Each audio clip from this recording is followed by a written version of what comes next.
Shalom, shalom, shalom. I'd like to start this video by giving all honor, praises, and glory unto Yahweh, by Hashem Yahweh Shai, by Hashem Acha Kodash. Double honors to my teachers, the elder apostles, and the elder bishops of Great Millstone, teaching and ruling well. Peace, salutations, and blessings unto the hopeful elect of the house of Israel. Alright, we're willing this will be an edifying lesson. Alright, so straight to the point. It reads here, Matthew 12 and 36, but I say unto you that every idle word that man shall speak, they shall give account thereof in the day of judgment. For by thy words thou shalt be justified, and by thy words thou shalt be condemned. Okay? Be not rash, as it says. Let me see. Ecclesiastes 5 and 1. Keep thy foot when thou goest to the house of the Most High, and be more ready to hear than to give the sacrifice of fools. For they consider not that they do evil. Okay? They consider not that they do evil. Be not rash with thy mouth, and let not thine heart be hasty to utter anything before the Most High. For the Most High is in heaven, and thou upon earth. Therefore let thy words be few. Okay? You see? And that's pertaining to when you come across a man of the Lord, man of wisdom. Okay? Speaking of the church, where 2 or 3 are gathered in my name, there I am in the midst. So when you see men of understanding, especially men that serve Yahweh Ba'ashem El Shai, prophesying the word, the intentions of the Lord in the highways and byways, okay, you as a listener, as someone that even on the common board, your words should be few. Okay, unless you're dropping precepts as a man, unless you're dropping precepts, you shouldn't be really saying much, okay, other than listening. Okay, and that's something that you can apply in your day-to-day life as well.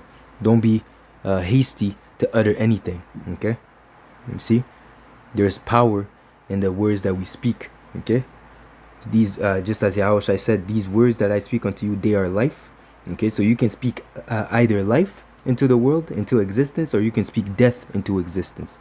Okay, so you have to be wise, okay, when and very meticulous when speaking, when using the when interacting with individuals. You never know who's who.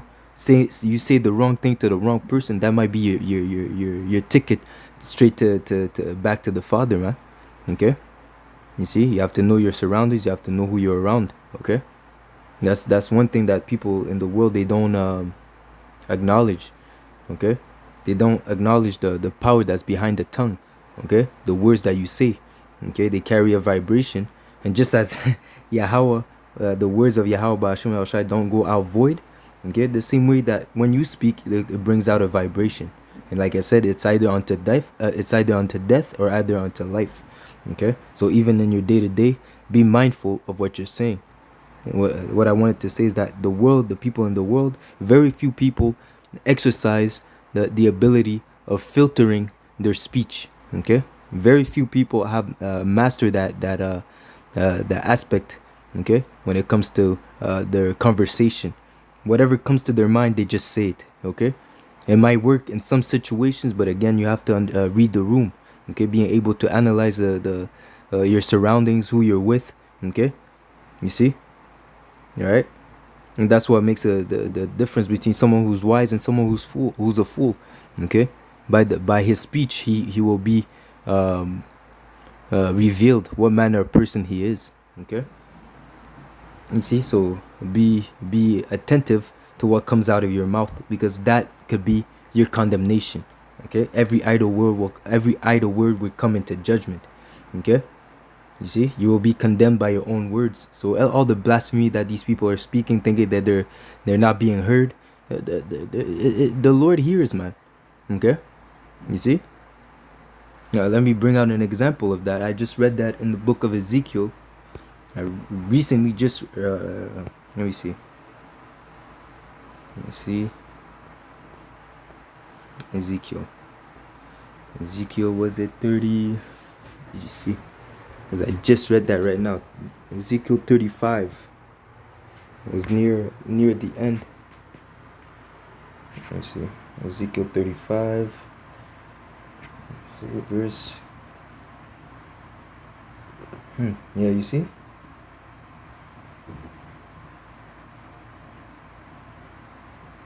And this is pertaining to Esau Edom. So I'll go straight to the point. Ezekiel 35 and 12. And thou shalt know that I am the Lord, and that I have heard all thy blasphemies which thou hast spoken against the mountain of Israel. So everything that these Edomites are saying in their secret evil councils, okay, and behind closed doors, okay, the elites of this world, their intentions towards towards the destruction of Israel, okay, the Lord is hearing their counsels, man, okay. So I have heard all thy blasphemies which thou hast spoken against the mountain of Israel, saying, they are laid desolate, they are given to us to consume. So that's their mindset. They think that the Lord is just, as it says, they hold themselves not guilty because they believe that the Lord is with their enterprise. They believe that the Lord is giving them the okay to slay his children. Okay? Thus with your mouth ye have boasted against me, and have multiplied your words against me. I have heard them. I have heard them. Okay? Your own words shall condemn you. Thus saith the Lord Yahweh Ba'ashem Yahushai, when the whole earth rejoiceth, I will make thee desolate. Okay? And as thou didst rejoice at the inheritance of the house of Israel, because it was desolate, so will I do unto thee. Thou shalt be desolate, O Mount Seir, and all Idumea, even all of it, and they shall know that I am the Lord. So again, the Lord hears these nations. He hears everything, man. Okay? You see? And everything will be brought into judgment. Even your thoughts could be a reason to put you to death. Okay? Because you walk by the camp. Okay? You could be a bystander walking by the camp, and you think evil of the prophets of Yahweh Ba'ashem Yahushai. And it says, he that blessed thee will be blessed, and he that cursed thee will be cursed. Okay?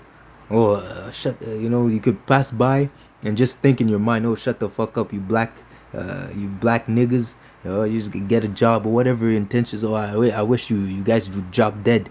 You these people that pass by, we don't know what they're thinking. We know they're not with us because it shows in their face. It shows by the demeanor. By they might walk by, put on their earphones, okay, start speaking loudly, or whatever. But it's known. Okay, it's known to the Yahweh Ba'ashem Yahushai. It's your true intentions are not hid from the Lord, man. Okay. So here we go. Let's bring out an example of an individual pertaining to Saul when he was hasty with his speech, and basically he condemned his son. Okay, by doing so, because it so happened because he said the word. Eventually, him and his son Jonathan ended up being put to death. Okay, you see. So it says here, eventually, you see. And you know that Jonathan was in a sense righteous because he was helping out David. Okay, but again, because of the words that Saul spoke, he ended up cursing. Unknowingly, he ended up cursing his son. Okay, so it says here in the book of Samuel, 1 Samuel. Let me see. In 1 Samuel 14 and let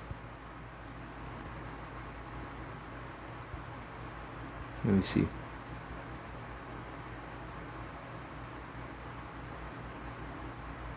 Here we go. 1 Samuel 14 and 23. So the Lord Yahweh Ba'ashem Yahushai saved Israel that day, and the battle passed over unto Beth Haven. And the men of Israel were distressed that day, for Saul had adjourned the people, saying, cursed be the man that eateth any food until evening, that I may be avenged on my enemy, so that none of the people tasted any food. All day of the land came to the wood, and there was honey upon the ground. And when the people were coming to the wood, behold, honey dropped, but no man put his hand to his mouth, for the people feared the oath. But Jonathan heard not when his father charged the people with the oath. Wherefore he put forth his hand, he put forth the end of the rod that was in his hand, and dipped it in the honeycomb, and put it in his mouth. His eyes were enlightened. Okay, his eyes were enlightened. Then answered one of the people and said, Thy father straitly charged the people with an oath, saying, Cursed be the man that eateth any food this day. And the people were faint. Then said Jonathan, My father had troubled the land. So yeah, my father is going off. Why would he say that? I say, I see, I pray you, how mine eyes have been enlightened, because I tasted a little of this honey. How much more, if happily the people had eaten freely today of the spoil of their enemies which they found. For had there had not been such a greater slaughter among the Philistines. Okay, so again, you say, yo, look at the benefits of me eating that honey. I was at, my eyes were enlightened. Okay, but in a sense, but because of what his father said, it ended up being a curse unto Jonathan. Okay, which later on in the history, Jonathan, and again because of that saying, Jonathan and Saul ended up being put to death by the Philistines. Okay, because that was again, the story all ended up, led to Saul going completely off. Okay, following after familiar spirits, going into divination to bring back the spirit of Samuel. Okay, and it was prophesied that him and his sons would be put to death by the Philistines. Okay, and so that curse followed Jonathan until the day that he was destroyed. Okay, and I believe there was another one. Let me see.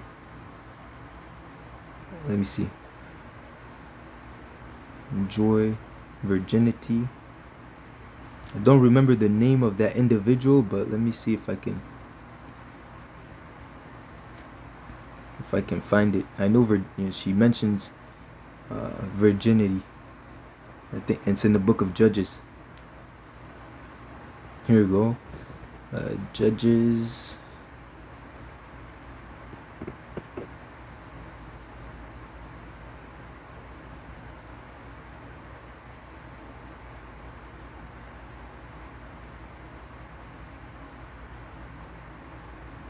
Here we go.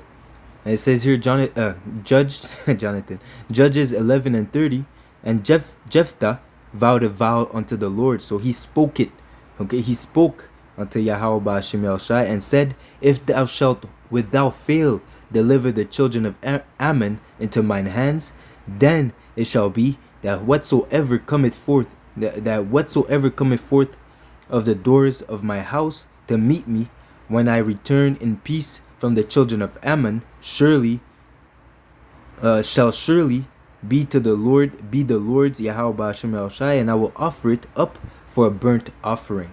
So Jephthah passed over unto the children of Ammon to fight against them, and the Lord Yahweh Ba'ashem Yahushai delivered them into his hands, and he smote them from Arar, even till thou come to Minith, even 20 cities, and unto the plain of the vineyards, with a very great slaughter.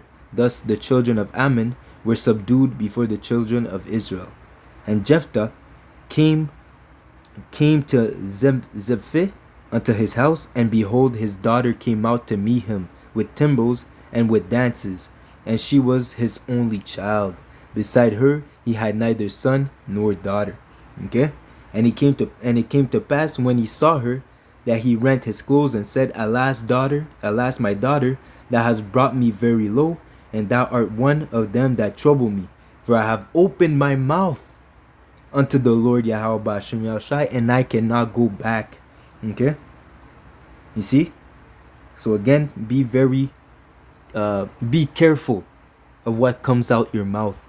Okay? Think before you speak. Okay? Because you can say the wrong thing, and that will lead you to your own destruction, or the destruction of someone else, someone you care for.